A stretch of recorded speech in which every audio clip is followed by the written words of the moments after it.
Something happened to you. Maybe it was 6 months ago. Maybe it was just last night. A message that ended something. A door that closed quietly. A person who walked out. A business that died. A phone call that cut your life into a before and an after. And on the outside, you handled it. You said the right things. You told everyone you were fine. But here is what nobody saw. 3 weeks later, you are sitting in your car in a parking lot with the engine off, and you are not going anywhere. You open your laptop at 9 in the morning, you stare at the same screen until 2 in the afternoon, and you have done nothing. You are not sad exactly. You are not crying. Something inside you just switched off, and you cannot find the switch to turn it back on. Then you look around at other people. You watch someone take a hit that looks worse than yours and stand back up in a week. And a very quiet, very ugly question starts forming in your head. What is wrong with my wiring? Why can they carry this and I can't? Most people call this weakness. They will tell you to stay positive. They will tell you to be strong, that time heals everything, that other people have it worse than you. And every one of those sentences will make you feel more broken than you already did, because none of them tell you what to actually do. But the truth is, mentally strong people are not the ones who don't fall. Everyone falls. That shutdown you felt in the parking lot is not a character flaw, and it is not a choice. It is automatic. It happens in the brain of the toughest person you have ever met exactly the same way it happened in yours. The difference between them and you is not toughness at all. The difference is one specific mental skill that almost nobody is ever told exists, which means most people spend their entire lives trying to fix the wrong thing. Welcome back to PsychToons. Today we are going to break down the real psychology of resilience. Not the poster quotes, the actual machinery. What happens inside a mind that does not break, why that machinery is missing in most people, and how you can build it on purpose, starting from where you are right now. I need to say one thing up front. Parts of this video are going to be uncomfortable. Some of what you have been calling self-care is going to get named as something else. If you can sit with that discomfort until the end, you will walk away with something far more useful than comfort. Now let's start with the science, because there is a story here that most people have never heard. In 1967, two psychologists named Martin Seligman and Stephen Maier ran an experiment that became one of the most famous in the history of psychology. Animals were exposed to a stressor they could not escape from. Later, when escape became easy and obvious, they didn't even try. They just lay down and took it.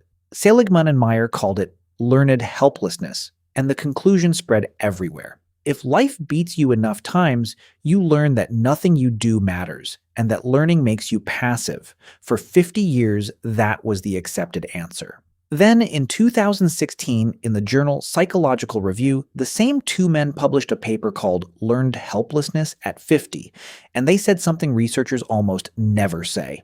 We got it backwards. 50 years of neuroscience had shown them that giving up was never learned in the first place. Shutting down is the factory setting. When a mammal takes prolonged pain, it cannot escape. A small structure deep in the brainstem called the dorsal raphe nucleus floods the system with serotonin, and that flood actively suppresses the urge to escape. It is automatic. It is unlearned. It is standard equipment in every human being on this planet, including you. Here is the part that changes everything. The thing that has to be learned is not helplessness. The thing that has to be learned is control. There is a region behind your forehead, the ventromedial prefrontal cortex, whose job is to detect whether you actually have any influence over what is happening to you. And when that region detects control, it reaches down and switches the shutdown off. Your brain does not come pre-installed with strength. It comes pre-installed with collapse. Strength is the software you have to install yourself. Think of it like the electrical panel in a house. When too much current hits the system, a breaker trips and cuts the power. That is not a defect.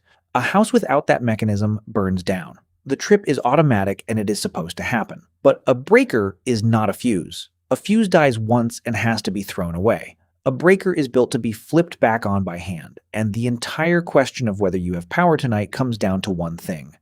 Do you know where the panel is, and do you know that your hand is what resets it? Most people go their whole lives sitting in the dark, waiting for the lights to come back by themselves. So why does that detector fail to develop in so many people? This is where it stops being about your brain and starts being about the world you live in.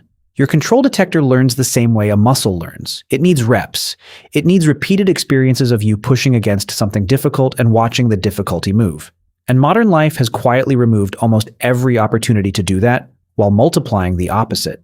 Look at what fills your day: the economy, the comments under a post, political news designed to keep you angry, a war on another continent, someone's opinion about your face, an algorithm deciding whether 3,000 strangers see your work. Every one of these is a genuine stressor, and you have exactly zero control over any of them. You absorb them for 4 hours a day. That is 4 hours a day of your brain receiving pain it cannot act on, which is the precise laboratory condition that produces shutdown. And at the same time, look at what you have removed. You don't cook, food arrives. You don't wait, it streams. You don't sit with boredom, you scroll. You don't have a difficult conversation, you leave it on read. You don't push through a hard workout, you skip it. Anything uncomfortable that you could actually control has been deleted from your life with a button. So your day is made of stress you cannot influence and comfort that requires no effort. There is no middle. There is nothing left in your week where you struggle against something and win. Your control detector has no training data. It has never seen evidence that your actions change outcomes, so it has never learned to switch off the shutdown. You are not weak. You were never given the reps. That is a completely different problem, and unlike weakness, it is fixable. But before we fix it, you need to see the 3 patterns that keep you in the dark. Because most people don't just lack the training. They are actively doing things that make it worse. Trap 1. Protecting your peace. You have learned a beautiful vocabulary for avoidance. You are setting boundaries. You are protecting your energy. You are honoring where you are at right now. And sometimes, genuinely, you are. But be honest with yourself for 10 seconds. When you cancel the meeting because you're not in the right headspace, when you don't send the message because now isn't the time, when you quit the course in week 2 because it was affecting your mental health, when you avoid the conversation with your father for the 4th year running because you're not ready yet. Every one of those was a controllable difficulty. Every one of them was a rep. And every time you delete a controllable difficulty, you are not protecting anything. You are running a training session that teaches your brain one lesson. Hard things are things I move away from, not things I move. Here's the brutal part. Avoidance feels like relief in the moment, and relief feels like proof that you made the right call. So the trap rewards you every single time you fall into it. Meanwhile, the stress you cannot control, the news and the strangers and the noise, you leave completely switched on. You have it perfectly backwards. You are shielding yourself from the only stress that could make you stronger, and drowning in the only stress that guarantees you stay weak. The cost is that your world quietly shrinks. Every year, the list of things you can handle gets shorter, and you mistake that shrinking for peace. Trap 2. The fairness contract. This one hides inside intelligence, which is why smart people are the most vulnerable to it. Something unfair happens to you. You get passed over. You get betrayed by someone you were loyal to. And instead of moving, your mind opens a case file. You replay it, you build the argument, you rehearse what you should have said. You explain it to friends and watch them agree that you were right. You collect evidence that you did not deserve this. And you were right. That is what makes this trap so sticky. It genuinely was unfair, but notice what you are actually doing with your energy. You are not trying to change the situation. You are trying to win a verdict. You want reality to admit it made a mistake before you agree to move forward. And reality never shows up to court. Psychologically, the fairness contract does something specific. It puts the power to release you into someone else's hands because you have decided you cannot move until they acknowledge what they did. So the person who hurt you now controls the timeline of your recovery. You handed them the keys and called it standing up for yourself. The cost is months, sometimes years. Being right becomes more important to you than being free, and the two are almost never the same thing. Trap 3. Fusing the hit to who you are. There is a difference between the business failed and I am a failure. There is a difference between she left and I am unlovable. There is a difference between I got rejected and I am the kind of person who gets rejected. The event is the same in both sentences.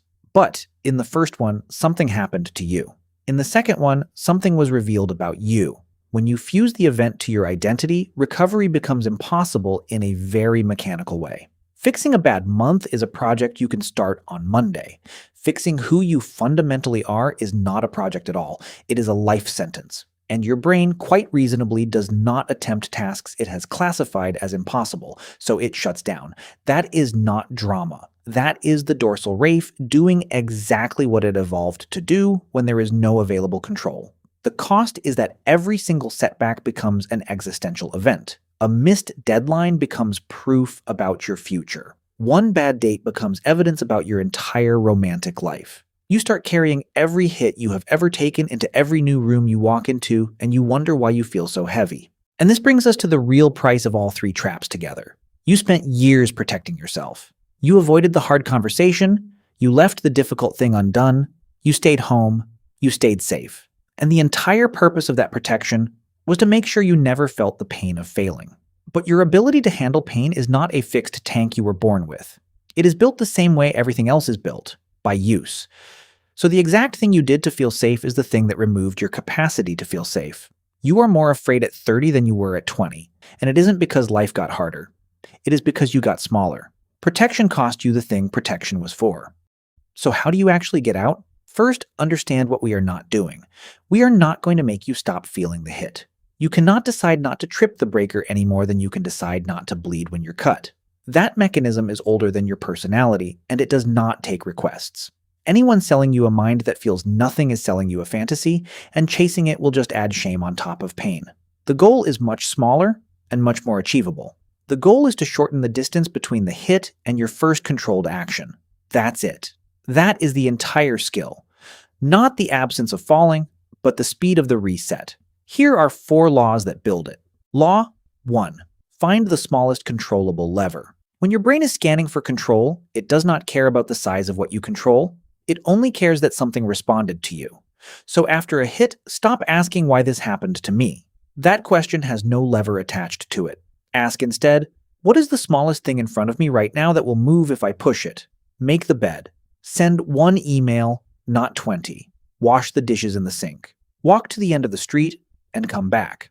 It will feel insultingly small compared to the size of the problem. Do it anyway. You are not solving your life. You are feeding your prefrontal cortex a piece of evidence that your actions still change things. And that evidence is what flips the panel back on. Law 2. Choose your stress instead of only receiving it. In 1981, the American telephone industry was deregulated, and Illinois Bell went through what was then the biggest corporate upheaval in history.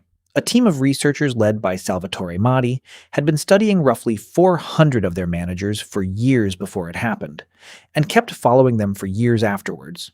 2/3 of them fell apart. Health problems, divorces, collapsed performance. But 1/3, exposed to exactly the same disruption, came through it stronger than they went in. Maddi found 3 attitudes separating them, and one of them was this. They treated difficulty as a challenge to engage with, rather than a threat to survive. You cannot build that attitude by reading about it. You build it by voluntarily inserting controllable hardship back into a life that has deleted it. Train when it's cold. Have the conversation this week instead of next year. Finish the course. Sit with boredom for 20 minutes without your phone. Cook the food. None of these matter individually. Together they are reps. You are manufacturing the training data your brain never got. Law 3. Be flexible, not rigid. This is the law that contradicts the picture in your head, so pay attention to it. George Bonanno at Columbia spent decades tracking what actually happens to people after the worst events of their lives. Across 54 studies covering bereavement, injury, disaster, and combat, around 65% of people showed few or no lasting symptoms. Resilience is not rare. It is the majority outcome. But when he looked at what those people had in common, it was not emotional armor. It was flexibility. They could feel it fully when feeling it helped, and set it down when setting it down helped. They could ask for support on Tuesday and handle it alone on Thursday. They matched the response to the situation instead of having one setting. The rigid mind is not the strong one. A steel rod does not bend, right up until the moment it snaps in half. Anyone who has decided they will never cry, never ask, never need anyone, has not built strength. They have built a fuse, and fuses only work once. Law 4. Build the thing the hit cannot touch. Maddi's second attitude was commitment. The people who came through Illinois Bell intact had something they were involved in that the upheaval could not reach. Their work outside the company, their family, a standard for how they behaved regardless of circumstances. This matters because it changes the size of the hit. If your entire identity is your job, losing the job destroys the whole structure. If your job is one of 5 things you are, Losing it takes out one wall in a building that still stands. So the question is not, what do I want? The question is, what do I have that stays standing when the thing I care about most is taken? Build that now, while nothing is on fire. Nobody builds it during the emergency. Now, before you go and do this, you need to know what it costs, because nobody warns you about this part, and it catches people off guard. When you genuinely become hard to destabilize, some people will not experience it as admirable. They will experience it as cold. The friend who used to call you at midnight will find you calm instead of activated, and calm is not what they came for.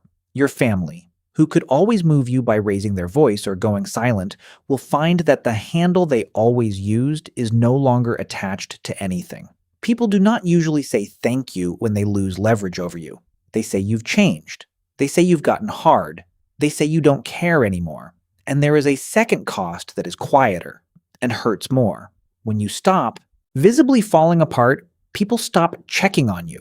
You become the one nobody worries about. The one who is always fine. You will find yourself carrying real things alone. Not because nobody loves you, but because you got so good at the reset that nobody noticed the breaker ever tripped. That is the actual price of a mind that scares people. Not enemies, distance. Go in with your eyes open. But here is what happens on the other side of that price. Your capacity to be hurt does not disappear. You will still get blindsided. You will still have the parking lot night. You will still take hits that put you on the floor. What changes is the length of the stay. What used to take you 9 months takes 4 weeks. What used to take a month takes a day. And eventually something shifts in how you walk into rooms. Because somewhere underneath your conscious thinking, your brain has finally accumulated enough evidence to believe a simple sentence. Whatever this is, I have come back from worse. And I know where the switch is. That is the whole thing. Not a mind that cannot be knocked down. A mind that has stopped being afraid of the floor because it has been there enough times to know the way back up. And this is not reserved for special people. Emmy Werner spent 40 years following 698 children born on the island of Kauai in 1955, the entire birth cohort. 201 of them grew up under serious risk: poverty, family instability, complications at birth. Everything predicted they would struggle. 1/3 of them became competent, caring, confident adults anyway. And when Werner looked for what saved them, she did not find genius or unusual talent. She found ordinary things. One adult who paid attention, something they were responsible for, a place where their effort visibly mattered. Viktor Frankl, writing after surviving the camps, argued that everything can be taken from a person except one thing: the freedom to choose their own response to what happens to them. He was not describing a superpower, he was describing the last piece of control available when everything else has been stripped away, and he insisted it was always still there. That is what all of this comes down to: not being unbreakable. Just refusing to sit in the dark waiting for someone else to come and flip the switch when the switch has been under your hand the entire time. So tell me, out of the 3 traps we went through, which one has been running your life? Protecting your peace, the fairness contract, or fusing the hit to who you are? Be honest in the comments, and you will find you are very far from the only person who picked yours. And if any of this landed, hit like and share it with someone you know who has been quiet lately. The person who says they're fine and clearly isn't. They probably don't need advice. They just need to hear that what happened to them was automatic, and that the reset is learnable. Thank you for staying with me all the way to the end. You are watching PsychToons. Subscribe and turn on notifications so we can keep decoding the hidden machinery of the mind together. Goodbye, and see you next time.